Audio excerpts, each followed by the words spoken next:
Good afternoon, ladies and gentlemen. Welcome to the Centennial Lecture Series featuring a centennial conversation on women contesting fundamentalisms and other forms of intolerance. Today also marks the 6th lecture in the year-long Centennial Lecture Series that features renowned international and local personalities in the academe, government, and industry. We would like to repeat that all lectures will be received at the following UP campuses: UP Diliman, UP Los Baños, UP Visayas in Miagao, Cebu, Iloilo, and Tacloban, UP Mindanao, UP Baguio, and the UP Open University. And it will also be webcast through the internet for wider access. Since we are on webcast, our audience from anywhere in the world may send in their questions via Skype. Please rise for the Philippine National Anthem.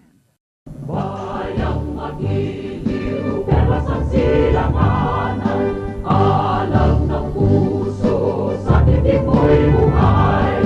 Lupang hinirang, tuyat ka ng magiting, sa manlulupi, kita pasisigil, sa dagat at bundok, sa simoy at sa langit mong baka, ay nilang ang tula at awit sa paglayang minamahal. Ang kisap ng watawat mo'y tagumpay na nagtitigil, ang bituin at araw niya kailan pa may magdidilim.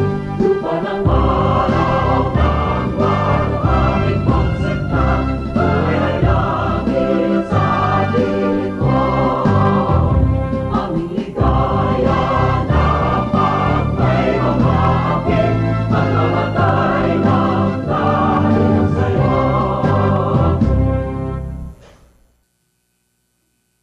You may now take your seats.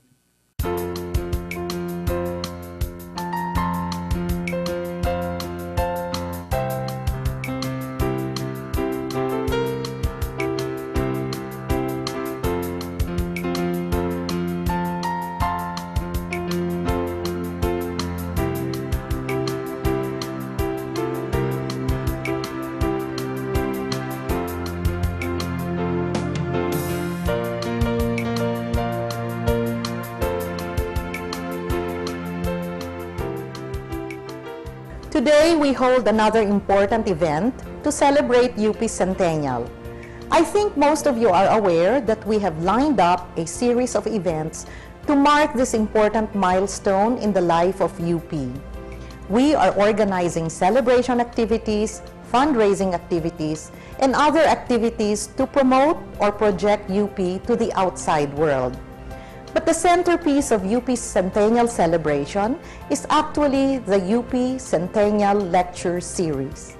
After all, UP is an academic institution, and because it is, a good part of commemorating its birthday is to get scholars, experts, and distinguished individuals to share with us their thoughts on UP or their views on burning issues of the day.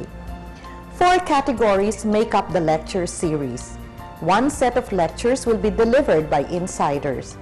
They will present to us their views on UP, its successes and achievements, its faults and shortcomings. From them, we will get the view from inside. Another set will be delivered by those who are not part of our community, but who we believe take an interest in our university. They will share with us their insights on our vision, our mission, as they are perceived by the larger community. From them, we will get the view from outside. The third set of lectures will be by experts both from UP and from other institutions who will talk about national and global issues such as global warming, poverty alleviation, indigenous peoples, state of Philippine education, status of women, peace and conflict resolution, etc. And finally, for the 4th category, we will feature distinguished individuals who, through their life work, have attained great distinction in their respective fields. as an institution tasked not just with producing new knowledge and disseminating existing knowledge, but also with the shaping of the minds of a future generation of leaders, we felt it was important for us to have this lecture series and provide our faculty and students with the opportunity to listen to what our scholars, experts, and invited guests have to say. Today, we have the honor of welcoming the scholars and experts, both from UP and other institutions, who will explore pressing issues confronting the nation and the world. To them, I express our sincerest thanks. We are grateful for your presence and your time. And to all those who are here, thank you for joining us.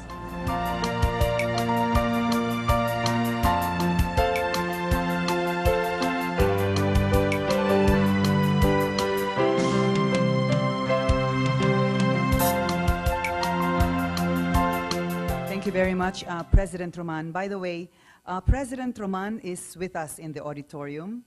Ma'am, please. Thank you. I also want to acknowledge our Chancellor, the Chancellor of UP Diliman, Chancellor Sergio Cao.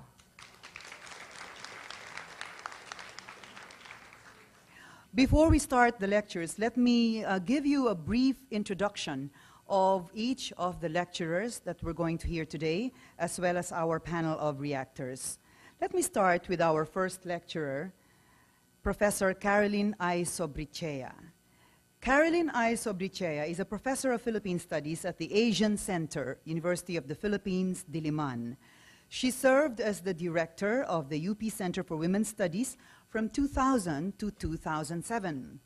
As a staunch advocate of gender equality and women's empowerment, Dr. Sobrichea has been very active in the establishment of women's studies and in advocacy work for the development of enabling laws and programs for women.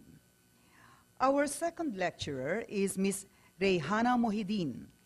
Born in Sri Lanka, having grown up in Australia and now residing in the Philippines, Reyhana Mohideen is a long-term feminist activist for women's rights. She cut her political teeth in the women's movement in Australia at the University of Melbourne and was introduced to the marvels and turmoil of progressive politics through her involvement in the feminist movement. Our third lecturer is Professor Silvia Estrada Claudio.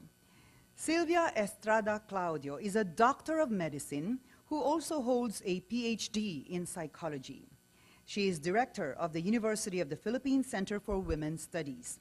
She is associate professor of the Department of Women and Development Studies, College of Social Work and Community Development, University of the Philippines, Diliman. She is co-founder and now chair of the board of directors of Likhaan, an organization working with grassroots women on issues of reproductive and sexual health and rights. Our first reactor is Ambassador Rosario Manalo. Ambassador Rosario Manalo is chair of the ASEAN Task Force to draft the ASEAN Charter, currently the director of the European Studies in Ateneo de Manila University. She is a career diplomat of the Philippine Foreign Service, retired after 40 years. She pioneered the entry of women into the Philippine diplomatic career by being the first Filipina to pass the competitive Foreign Service examinations. And finally, our second reactor is no stranger to most of us. Many of us start our day by reading her column at the Philippine Daily Inquirer. In the Philippine Daily Inquirer, she is one of its columnists. She is also the national chair of Pilipina and trustee of women's organizations and reproductive health groups. We're now ready to listen to our centennial lectures.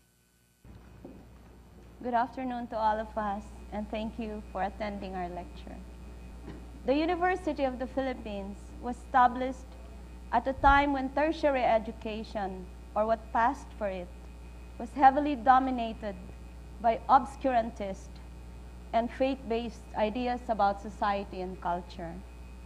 For 100 years, UP has tried its best to provide the best education and in an atmosphere of academic freedom. In doing so, UP has produced scholars and thinkers who have dared to challenge old ideas and advance knowledge grounded on theorizing and scientific empirical evidence.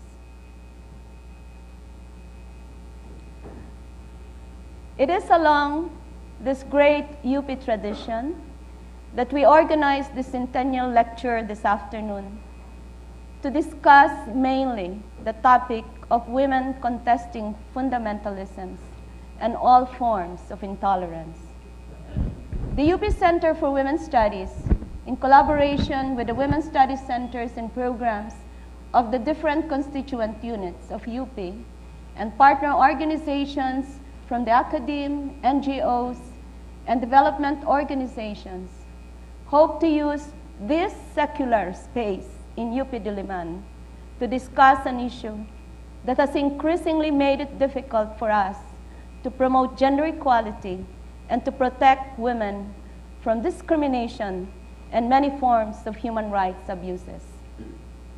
You will perhaps validate my observation that in the last 100 years has brought tremendous progress in advancing the status of women in the Philippines and in many parts of the world. But this progress is being threatened at the moment. Our gains are eroded by ideologies and practices that seek to deny women the right to make informed choices, to have a career beyond mothering and child rearing, to be seen and to be heard in public. I present to you my paper entitled Fundamentalist Ideologies and Practices, Threats to Women. Its objectives are to briefly describe the different global and local expressions of fundamentalisms and other forms of intolerance, to identify the threats, particularly to Filipino women, of these ideologies and practices, and to identify appropriate strategies to challenge them. Rayhana and Guy, my co-paper presenters, will provide a more extensive definition of fundamentalisms and how they are inscribed in religious, cultural, economic, and social political texts and practices of political power. It implies a strict and often literal adherence to a totalizing and hegemonic set of principles, often in complete disregard of individual or group differences, capacities, and needs. Fundamentalist narratives and discourses have strong nativistic and revivalistic elements, which basically claim that the return to old idyllic ways of life is the only solution to present-day societal problems. That by reviving these traditional beliefs, ideas, and practices, there can be peace and prosperity for humanity. But a dominant and disturbing feature of fundamentalisms is the emphasis on the need to control women's sexuality and bodies, family relationships, physical movement, dress code, and their participation in public life. The underlying assumption is that woman is the major source of society's problems. As such, women's sexuality, access to information, movement, mode of dressing, and others have to be regulated, if not totally controlled.